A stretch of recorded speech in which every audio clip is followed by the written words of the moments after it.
Okay, hello everyone. It's my very great pleasure to welcome all of you to today's online seminar on interval methods in control engineering. And it's my great pleasure that we have today Daniel Silvestre with us. Daniel received his Bachelor of Science degree in Computer Networks in 2008 from the Instituto Superior Técnico in Lisbon in Portugal. Afterwards, he completed his master's studies in advanced computing at the Imperial College in London. And where he received his PhD degree in 2007. And yes, now he's an associate professor at the Faculty of Science and Technology at Nova University in Lisbon. And Daniel will present today his work on constrained convex generators, a set representation for accurate estimation. And Daniel, we're looking forward to your presentation. Thanks for the introduction. Just a minor correction, is assistant professor, so not yet associate, but it will be very good, but the right one is assistant. Okay, so hello everybody. So my name is Daniel Silvestre, and the idea for today is essentially trying to present a little bit of the intuitions that are behind these constrained convex generators. And what have been done so far, and I will try to point out some a particular thing, which is order reduction methods, where I think there's still a lot of work to do. So moving forward, so kind of the outline for today is, first of all, I would like to maybe start a little bit before that and try to motivate why we need set valued estimates. Probably this is the best audience for this, because most likely all of you are interested in this part, but I would like to point out the reason for needing set valued estimates and what is the relationship, at least in my viewpoint, with the Kalman filters and other techniques. Then we'll move on what is needed for this set valued state estimation when we are dealing with linear systems. That's probably the easiest part. Then I'll move to uncertain linear systems. I'll try to make here the connection that we don't actually need linear per se. We can get away with linear parameter varying, but we will reach there. Then I'll just briefly mention the ideas that we've been trying to improve in terms of order reduction methods, and then some final remarks, just kind of the highlights of what I think is relevant here. So without further ado, let's just think a little bit on why is needed a state estimation to begin with, without considering anything else. So I would like to point out that if we have a drone like the one in the figure with its schematic, essentially we would like to determine the remaining states apart from the measurements, for instance, for full state feedback. This is also interesting, and I would like to point that out.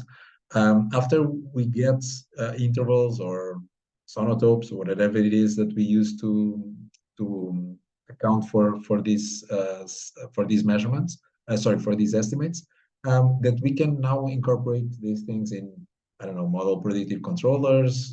We can include these in designing control barrier functions to make systems safe. So we can do a lot of things if we are able to do like a worst case analysis of what is my state.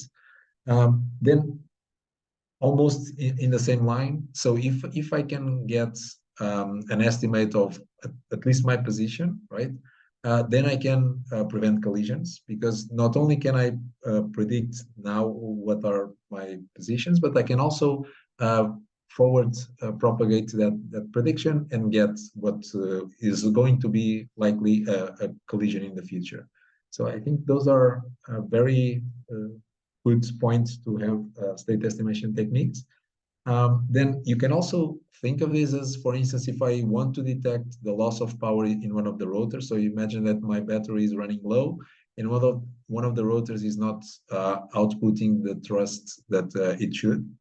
So we can also essentially estimate the state for the true system, compare it against the state of the nominal system where the rotors are working perfectly fine, And so now you can decide when this is not the true anymore.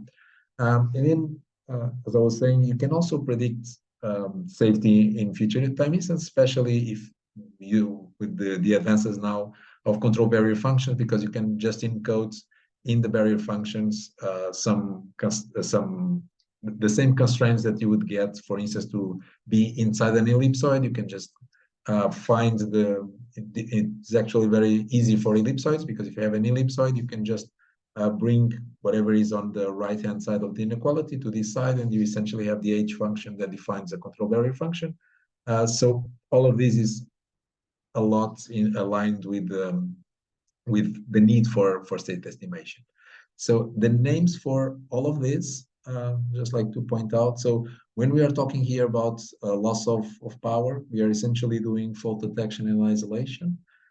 We are doing collision avoidance in this part right here. We are doing state estimation, right? And here I added this fourth one just for the idea that you can now incorporate estimates, especially if you are dealing with linear systems. We can incorporate the prediction in, for instance, a horizon of an MPC or something like that. So this would be my motivation for doing state estimation. And then maybe we should make the distinction between stochastic state estimation and set-valued state estimation. So the idea being, and I've had some nice discussions about this in conferences, because it kind of, at least for me, it appears that maybe we at some point forgot why we actually need set valued. And sometimes we tend to just say that it's for worst case analysis, but we can actually consider this as a different setup where we are doing a different type of assumption.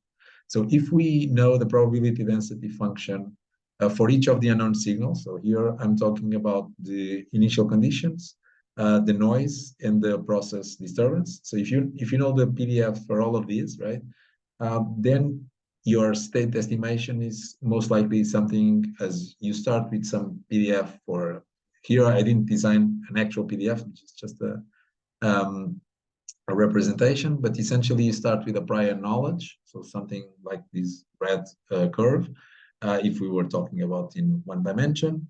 Then maybe use the model to update the estimate, so this will be shifted around and compressed or scaled, something like that. Then you will get some measurements. So the green one here would be, I'm taking some measurement and my sensor is telling me that the state is a little bit far off with respect to the estimated one, so the blue one. Now we get a new estimate. This would be called in Kalman notation, right? In the probabilities, the posterior PDF for the state. And then you essentially just pick this new posterior, assume that this is your prior knowledge, and you repeat all over again, right? So this would be what you are doing when you're doing a Kalman filter, or when you're doing a Bayesian filter in a more general case, a particle filter, whatever it is, okay? So you are essentially posing some sort of assumption regarding your probability density function for each of the unknown signals. And you are doing this idea of, I start with some PDF, I update, sorry, to use the real term that normally appears in the literature. So we propagate it with the dynamics, then we update it with the measurements, and then we repeat all over again, okay? So if you are doing stochastic state estimation, so if we are now making some sort of assumption related to the PDF, so you can have the general case. So the Bayesian filter is essentially the case where you know the PDFs, and they can be anything. Of course, this is the exact, so this would be the best that you can do, except that it's very hard to calculate the convolution integral that appears in the Bayesian filter. So this is not actually a possibility in real systems. Then you can also do a particle filter.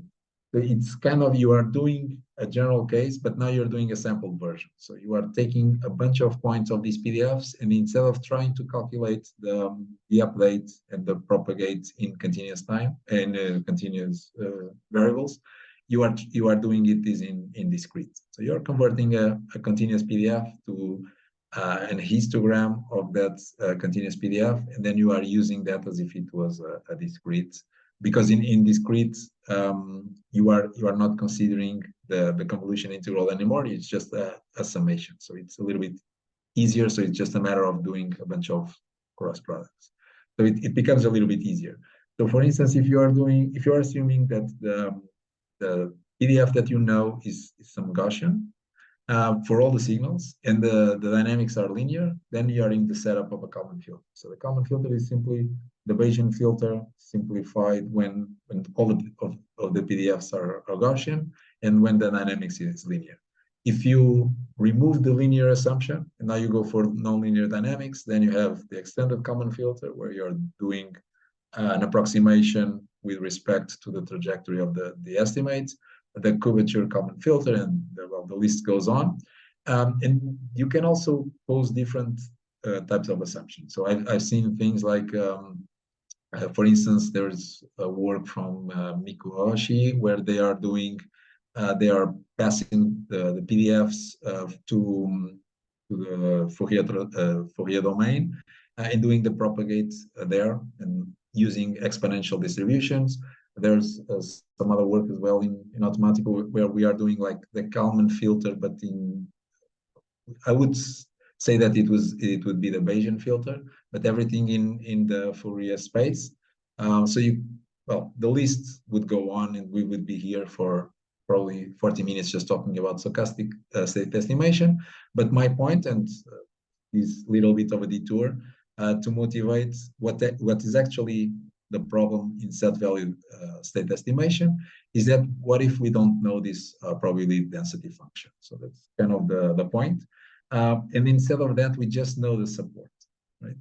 I would also point out that there are some slight differences, right? So when I have these discussions related to why not use a Kalman filter instead of some interval operation, well, Kalman filters are assuming that your process noise and your disturbance, your process disturbance, they have an unbounded support, right? Which is never true, right? So you are making assumptions here. Of course, Kalman filters work very well because at some point, if you are just doing a bunch of linear operations with the random variables just by the central limit theorem, you will converge to some sort of a Gaussian distribution. So it's kind of intuitive that even if you are making some assumptions that are not true, like assuming that the filters, the PDFs are Gaussian, at some point it will not be that bad. But you are making assumptions anyway. And so my point here is, well, if you have a little bit more information related to the support, but you don't know the distribution, or the distribution is something that does not conform with Gaussian PDFs. For instance, assume that you're taking measurements of, so you're accessing the measurements from the GPS sensor that you have on your phones. Especially if you are in close proximity to very large structures, to body of water, so things that have a lot of path reflections and things, these type of effects. What will happen is you will have a multiple of Gaussians, right? So you have probably two Gaussians. So essentially, you have two modes for the possible estimate, and if you just use a Kalman filter with no added concerns, right? So with no added technique or something like that, the expected value for this estimate will be within the two expected values of these two modes, and so you will have some sort of error, right? I've actually worked with this, where we took measurements from GPS devices for various different phones, near, for instance, very large bodies of water or very large buildings, or near power lines. And this was precisely what was going to happen. And so we saw these two Gaussians essentially concentrated in the direct path, what you would get if you use just those signals, and then another mode, which is the reflected one. And so if you just blindly apply a Kalman filter because you're making an assumption that everything is Gaussian all the time, you will reach some errors, right? This would be probably nicer if we do some better stochastic state estimation. So that's kind of my point. And that ties down to now what should be set value state estimation. So essentially, we are here just posing the assumption that we know the support of the PDF. So we are not making the assumption that you know the function itself. And we are not actually saying, because if the function was a uniform distribution over our support, we could do a little bit better than state estimation. So we are really saying that we don't know the PDF. Then we, as I was saying, this would also be nice, also be suitable when you have distributions that have multiple modes. So as I was saying, this GPS data, that's one case, because you might kind of trick a little bit the Kalman filter and have an expected value that is between the two modes. And that between the two modes might be very unlikely to happen in real life, because if you have very concentrated probability in one of the modes and then very concentrated on the other, there's not that much mass in between, and so you are kind of being tricked by the Kalman filter. Of course, if you run this for a very, very long time, at some point this there is one mode that is more prevalent, so it will kind of converge at some point, but you can still be tricked by this. Then we can also think of set value estimations when we require worst case guarantees. This was kind of my claim whenever I started with set value state estimation, is if you want worst case guarantees, if you are showing what is all the possible state values that match the dynamics that you assume, then you essentially have the worst case that can happen. And nowadays, I would say that this is also suitable if you want to optimize over all possible states. So if you want like an MPC thing where it's robust to the disturbances, that would be better achieved with some set value estimation in comparison with some Kalman filter.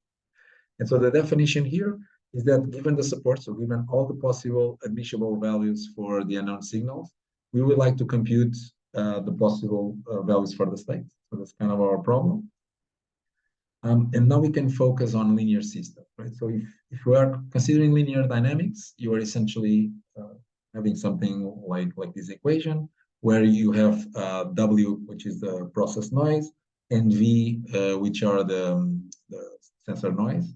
And so the solution is, in general terms, so without considering what is the representation that is underneath, it's essentially this, right? So we have here the same equation as is in here, right? Except now I'm considering these objects that I yet have to define, which are all the possible values for small x of k. Now this is mathcal x of k. So this is kind of the propagated part of the solution. And then you have to intersect that with the measurements. And so if you construct the set of all possible of all possible x values that conform with y, and then you intersect that with x of k, that's this operation here that is the intersection after a linear map. And the remaining operations, this is the Minkowski sum, so all of the values that match both sets. And here we are kind of posing the assumption that we started with something, some xk, especially at x0, that belonged to the initial set. And you will have that xk for all time will always belong to this set xk. So that's the solution without regarding what is this mathcal object. So what operations do we need here? So we need linear maps regarding the sets, because we need to apply the dynamics to all the points in my set. Then we also need Minkowski sums because we need to add up vectors from two different sets. And in the end, we need the intersection through a linear map, which is essentially all the points x in my state that conform with whatever is my prediction part. And if you apply the measurement matrix, you also conform with the measurement set. Okay, so these are the required operation. By the way, I wrote here in parentheses, it was not innocent of me, that this applies to the LPV case. So if you think that instead of an equation like this matrix FK here, it can depend on some nonlinear parameters as long as you can take measurements of that in runtime. So that's kind of what we meant by LPV. So this can be a nonlinear system as long as the nonlinear terms can be measured. So for instance, if you have a unicycle model, the dynamics on how your position is evolving is nonlinear because you have cosines and sines.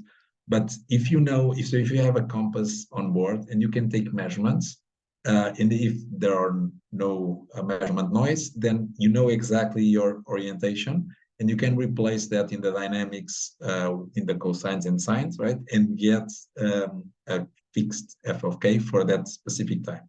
So even though this is a nonlinear model, you can still treat it as linear if you know these parameters. So that's kind of the idea. So everything that I'm going to describe, even though I'm talking about linear, you can actually go to a little bit better than linear because you can think of a nonlinear system as long as the parameters enter linearly in the model. That's kind of the idea. And so in terms of set representations, and I would like to do this little bit of a path because probably most of you know like intervals and things like that. And I would like to place all of them kind of against each other and see where this is going in terms of generalization. So an interval is simply, it's probably the easiest format that you have, which is all of the values in X belong to an interval. So all of the entries belong to an interval given by a lower and an upper value. I'd also like to give a different definition just because it's interesting for what comes next. In a sense, you can think of a linear, of an interval as a linear map of a hypercube. So you are just stretching and shrinking along each directions.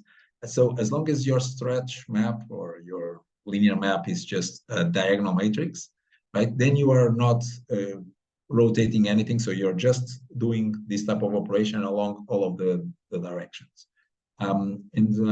This is kind of an explicit format. So here you're giving conditions on X. Here I'm writing X as a linear map for some inner variables that I'm storing, right? Because this will be important to kind of understand all of the other set representations. So if we want to move away from intervals, by the way, before we do that, so how would I kind of classify intervals? So intervals, of course, you kind of can easily apply linear maps because now if you look at this, right, if I have to apply a linear map, I can essentially compose this linear map with another linear map, and it's that definition. So I can do that operation. I don't have any type of linear constraints in my set, right? What I'm calling here the base set. So this set right here, that is an L infinity unit ball. And so what I get from that is that the linear operations are closed and easy to calculate. Minkowski sums are also easy, but intersections, it's not, you cannot give this in closed form for the general case. Okay, especially if this R matrix is not full rank, then you are dead in water to try to do this. So we can kind of generalize this based on this intuitive representation of intervals, because now if we assume that instead of a diagonal matrix here, you can have any matrix, then you are in the setup of zonotopes, right? So in the zonotope, since they apply a linear map to an hypercube, this must be centrally symmetric, which is kind of how normally zonotopes are written because they are given as a Minkowski sum of line segments. That is another way to view this. I prefer this one just because it ties down to all of the the derivation that comes next. And so you can do pretty much the same thing as an interval with a slightly better accuracy. But now you can also think, well, why use an L infinity unit ball and not an L2 unit ball? If you do that, then you get an ellipsoid, because that's precisely the definition of an ellipsoid. So it's just like a stretch or a shrink of some circle, right? And so that is an ellipsoid. You pretty much have all the same restrictions as a zonotope, but now you are stretching, or you are changing the L2 unit ball. Then you can also move to constraint zonotopes. So constraint zonotopes, you are keeping the same stuff as a zonotope, but now adding a linear constraint. So why is this linear constraint important? Because now I'm ticking this box right here. And so I essentially have, and I can point you to where I did that derivation by hand, but you can essentially have, you can add a variable in my set representation. And then since I have a linear equation, I can simply say this variable is equal to that variable. So now I can do intersections, because in the definition, if you remember from in the beginning of the slides, that is precisely the definition for an intersection after a linear map. You can also think of the explicit representation for constraint zonotopes. So that is just posing directly constraints on the actual state. That is what we normally call polytopes. So you get the same type of set. So polytopes and zonotopes are just in the same way that I saw that intervals, you can write them in an explicit and an implicit format. So, constraint zonotopes and polytopes are just the two representations for this type of object. And so you get precisely the same in this table as a constraint zonotope. So now you can see that the only thing that is left to generalize is kind of allow this base set to be anything, right? And that is precisely the definition for constraint zonotopes. For constraint convex generators. So you are essentially keeping the same structure of a constraint zonotope, except now I'm saying that these inner variables, they can belong to different simple sets, right? And so you can get these weird shape sets where parts of it look like a polytope and parts of it look like an ellipsoid. Right? This was actually using the same matrix as before, so now it just looks round. Okay?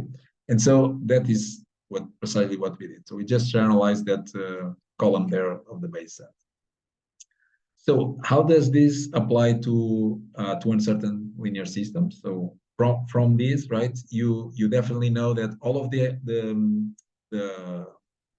the formulas for these operations, right? Now we can do them all in closed form, just because I can represent all of them. So that is a nice feature. So I'm not giving you the expressions, you can find them in the paper, but they are more or less the same as for constraint zonotopes, since we just changed. So we just need to take care of those sets right there in the base sets. And so how do we adapt this to uncertain linear systems? So in a certain system, now you are considering that f of k is not known, so you cannot measure everything. There are some parameters that you cannot measure, but you know that they belong to some set. Normally, we just assume that these are bounded in intervals just to make it a little bit easier, but there no need for that. And so the only real change here is that instead of f of k instead of this linear map, you would need to do the convex hull of all the possible f of k's that are in the vertices of these sets, right? So if these delta variables belong to intervals like -1 to 1, so now you are taking all the vertices of these parallelogram or this hypercube, okay? So that is precisely, so now we need to do this convex hull operation. The definition for convex hull is just you are taking convex combinations between points in the two sets. So that's kind of the simple definition. What has just been presented in IFAC World Congress was that you can leverage the ballast formulation. So you can pick this expression and write it slightly in a different way. So the lambdas now appear in a different way. And when you're doing this, there are no more bilinear terms between lambda and the variables, the inner variables of the CCGs. So now it's just a matter of rewriting this. So making like, we don't want this lambda to be centered in 1/2. We wanted to center that in 0. So we made a shift for in lambda. So just a change of variable. So you keep on doing this like these general expressions. So just shifting a little bit and then reorganizing these in matrix form, and you essentially come up with these expressions, right? So this is if you have two sets that are represented as CCGs. So the convex hull of the two sets is essentially given by this. What I would like to point out, and the interesting part, is that the number of constraints is simply the sum of both constraints. So you are not adding additional constraints. You are only adding one extra variable. So as you can see here, this set was already here. It appeared in this part. All of this list of sets was already here. The only thing that we are adding is like the equivalent of the lambda value. So we are adding an extra variable. But apart from that, we have the optimal number of constraints. You cannot do better than just adding the two constraints in the general case. And we are adding just one variable, so that's also the optimal. So you cannot get smaller representation in the general case than the convex hull written in this format. So actually, the convex hull of two polytopes, you have an expression in CCGs that is closed form. So no need for calculating vertices or things like that. You can have here kind of a comparison. So now I took these two sets. So these are just the intersection between ellipsoids and polytopes. So you are cutting a little bit, and then I did some shifts and moving them around. And so if you calculate the convex hull, this was already known in the literature for CZs. You get the red sets. If you first pick blue and the green, to be polytopes. So if you remove the L2 set and you just say everything is L infinity balls, then you get two polytopes. And then if you do the convex hull of them, you get the red set. But there's no need for that because you can do this convex hull directly in CCG format and you would get what you expect, which is this set right here that is tight all around it, and then it has these straight edges from one vertex to the other. So just so that you get a little bit of what you can expect in terms of performance. So if we are doing a unicycle model, right, and now we are considering an error. So as I was saying, this is actually a nonlinear model, but when I take some measurements, what I get is these uncertain parameters that now are replacing my nonlinear terms that I was just measuring and injecting in the system. And so you can estimate the position. And here I'm assuming that you have circular measurements because you have some beacon emitting packets. So you can, just by the time that it takes to transmit that beacon, find out what is the distance to the tower or to like whatever is transmitting that beacon. And so your optimal set is going to be kind of a polytope if you assume, well, actually a polytope if you assume a polytope for the initial state. But then when you're doing intersections with circles, now it's not a polytope anymore. So it's a CCG.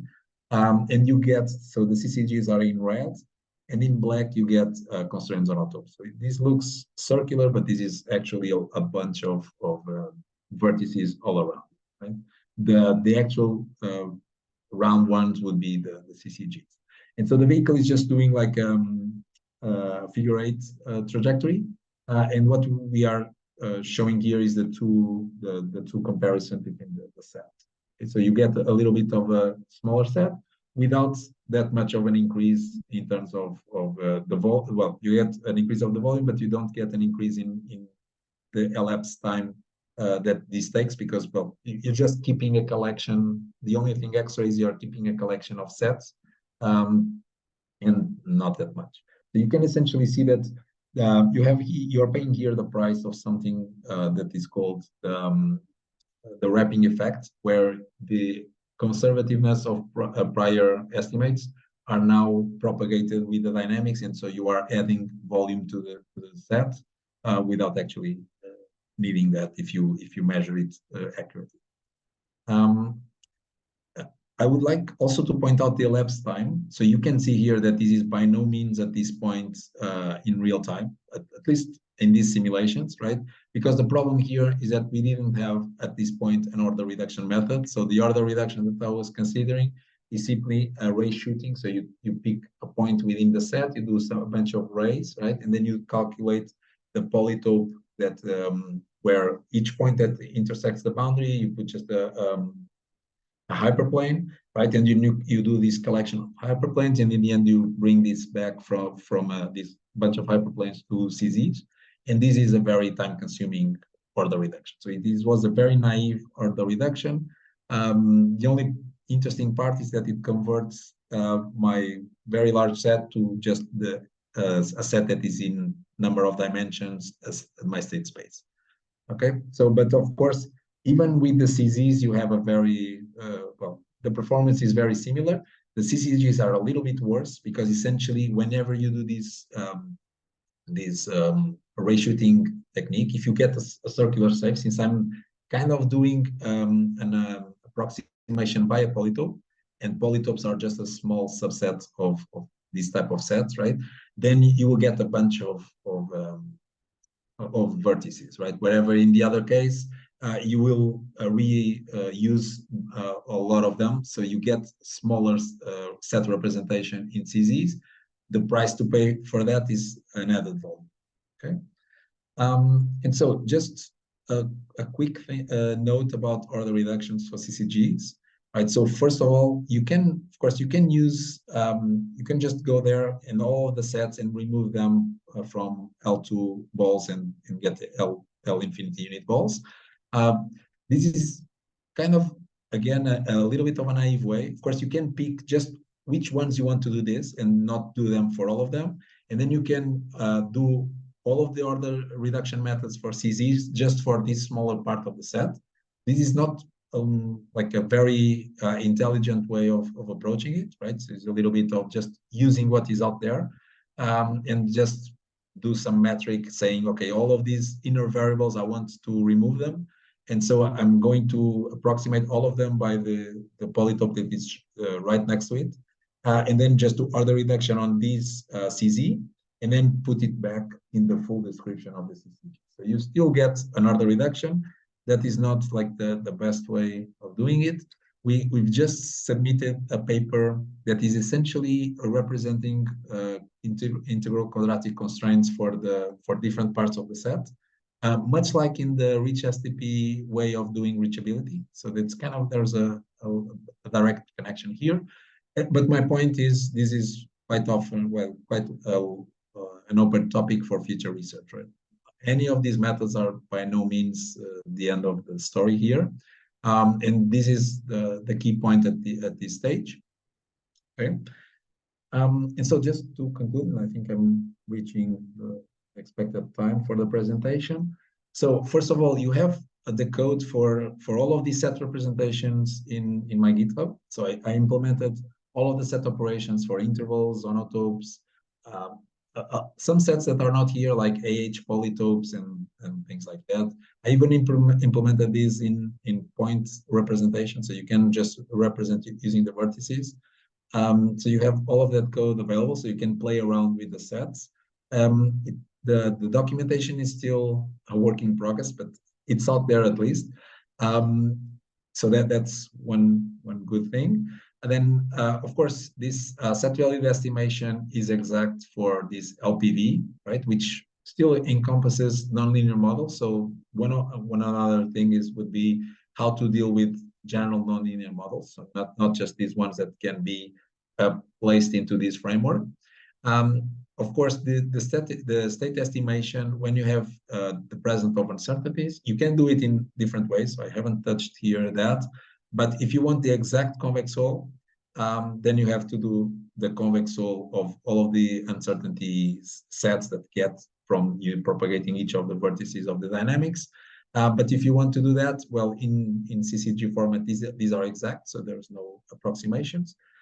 Then I was saying order reductions are still much an open topic, right? So we have a little bit of an approach there, but I think probably if collectively we all put our efforts together, we can reach much better order reductions. And then another thing is in this code right here, it is possible right away to encode all the CCGs directly as constraint sets in YAML. So you can just then plug these constraints directly in an MPC or any other kind of toolbox that you like. Because, well, even I would also like to export these to Kazadi, but it's another struggle there. But so now you can use for pretty much all of the kind of the motivation that I gave in the beginning. And with that, I just point out the paper where the CCGs were defined, and well, a little bit of the rich STP, because I think here there's some nice connections with what an order reduction method could look like. So I just wanted to point that out. And that's it on my part. So thank you very much for listening. I'll be happy to answer any of your questions. Yes, many thanks, Daniel, for a very interesting presentation. And as usual, at the end of the talk is now open for discussion. Who wants to start? And I hope I haven't exceeded too much my time. So I tried to make definitely not. Okay, I still do not see a question from the audience, but I have written down 2 or 3 questions that I would like to ask. Firstly, in fact, you have stolen one of my questions at the end concerning the open question concerning the order reduction. There also comes directly something else to my mind. Do you have any operations implemented that allow you to perform something like nonlinear system solving, for example, nonlinear sets of algebraic equations to solve? Do you have some specialized operations for this? Or would you just generalize things like an interval Newton method in such cases? Yeah, we haven't dealt with that yet, right? So nonlinear support is still pretty much on the table. I have been looking at the way that the constraints on auto community has dealt with both using nonlinear methods and their order reduction methods. Normally, order reduction methods, what they aim to do in constraints on auto literature is you try to reduce the size of the set, right, by finding out which are these additional variables that if you simplify them, you get the shortest distance between the 2 sets. So that's normally the way that they go. That's in comparison. I can then probably pick up the papers somewhere here in Overleaf, but that is not a very good solution here if we are considering constraint convex generators. We actually, even for polytopes, so for constraints on topes, we compared this approach, which is implemented in the toolbox for CZs and for nonlinear, well, for most of the is Cora. Yeah, no, I get the name. So in Cora, you have an order reduction method that is essentially what I was describing. So we implemented our order reduction method and compare against what is in Cora, even for CZs, so for constraints on topes. And you kind of get 2 different trade-offs. So the method that is in Cora is very fast if you have a small number of generators. So if you are always doing order reduction methods, that is very fast, of course, for polytopes. If you allow the set to grow a little bit more, and that is inevitable if you are doing convex Sol operations, right? Because this scales, even with this optimal representation, you still have an exponential growth because the number of vertices in that operation grows exponentially. So there's no way around that exponential growth. So you will get a set that is quite large. So let's say you started with a set that is probably 4 or 5 generators. Then you get this convex Sol, and maybe you are left with 250 or something like that. It's very easy to get this explosion. And then you are going to do an order reduction method. So the method that we have based on integral quadratic constraint is a little bit better in terms of scaling with the number of generators and the number of constraints. For smaller sizes, their method is very efficient. For larger sizes, their method starts degrading a lot because they have a quadratic complexity term, because they have to calculate the Hausdorff distance between all of the terms, and so you essentially are comparing pairwise. So you are doing like two for loops there.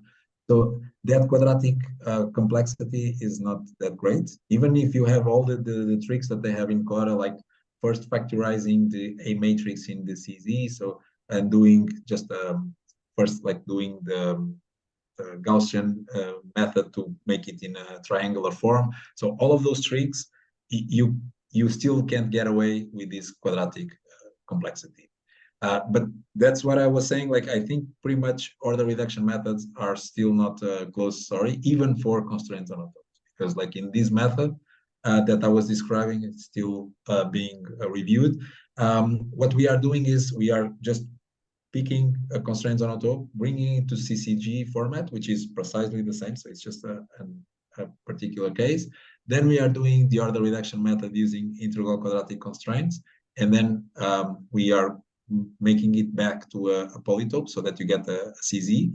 And we are getting better sets at a less computational time for large sets. For smaller sets, we still cannot get much better than there. It's not that different, but they get slightly better.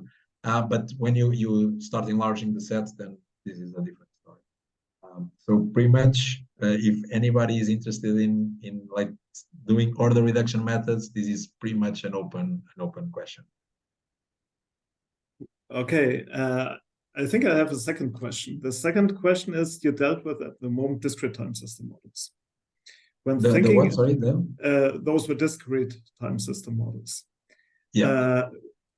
When dealing with continuous time system models, you would have this additional difficulty that you have to bound also the temporal discretization effects when integrating your LPV systems. Mm-hmm. Is there any work in your group or one of your fellow collaborators that aim at generalizing the CCGs also to continuous time settings? Yeah, not yet. So this has been pretty much like a 1-year effort. If you look at the first paper, I think it was December of 2022, or no, sorry, December of 2021. So we are almost 2 years in the making. So I haven't dealt with that. But I would like to point out that doing this in CCG format, you have an additional like break here, which is, imagine that you can just bound me the difference between the discrete time trajectory and the continuous time in an L2 norm, right? So you give me that bound. Well, that bound has a direct representation as a CCG, because that's just an ellipsoid bound. So you're just saying, well, the error between the two trajectories is just contained in some ellipsoid.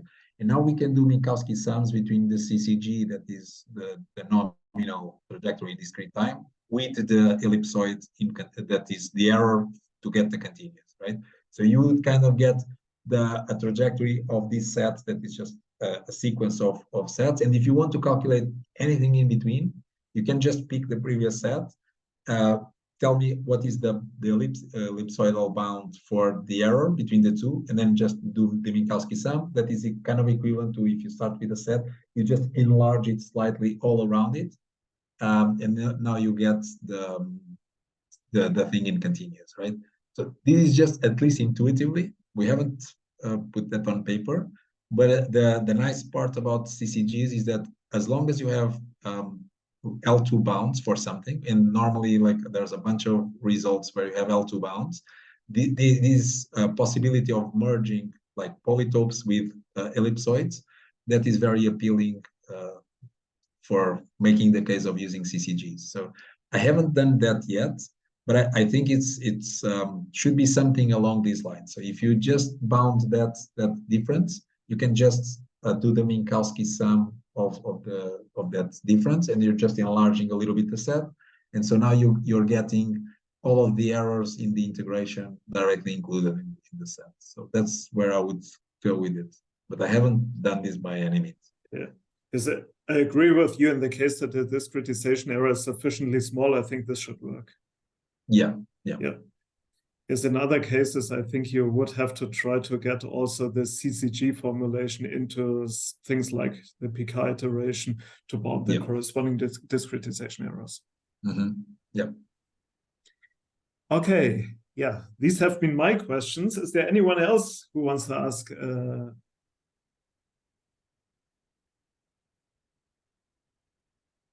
If this isn't the case, then again, many thanks, Daniel, for your very inspiring presentation. And yes, everyone from the audience can definitely then also have a look at the references that you mentioned to get further idea. I'll definitely try out the toolbox that you have mentioned. Yes, so the documentation is still almost non-existent. So that's something that I want to improve. It's not that hard to understand the code, because what I did was I implemented all the reachable methods. There's a folder for reachable methods. And in each of these reachable methods, all of the functions are essentially called something like linear map, ellipsoids, linear map, something. So I haven't done like objects, so just a little bit of a help if someone is going to try to use the toolbox. I'm definitely going to do a proper documentation at some point, but it's still in the making. I just kind of had to put it out there because, well, the papers got accepted and I was presenting this, and so the code needs to follow with the paper, but the documentation is still quite poor. Essentially, I didn't do any type of objects just because I didn't want the extra overheads because objects in MATLAB add slight overhead. And so everything is just you pass data structures between one function and the other. But if anybody has difficulties or wants like a very quick introduction to that, just drop me an email and I'll be more than happy. And maybe that's the final push for me to do the proper documentation that I've been meaning to. Yes, or if we find a master student who wants to work on the documentation as a project subject, or if someone wants to polish the code a little bit. Yeah, but I even have there like the examples from the papers, like estimating linear systems and things like that.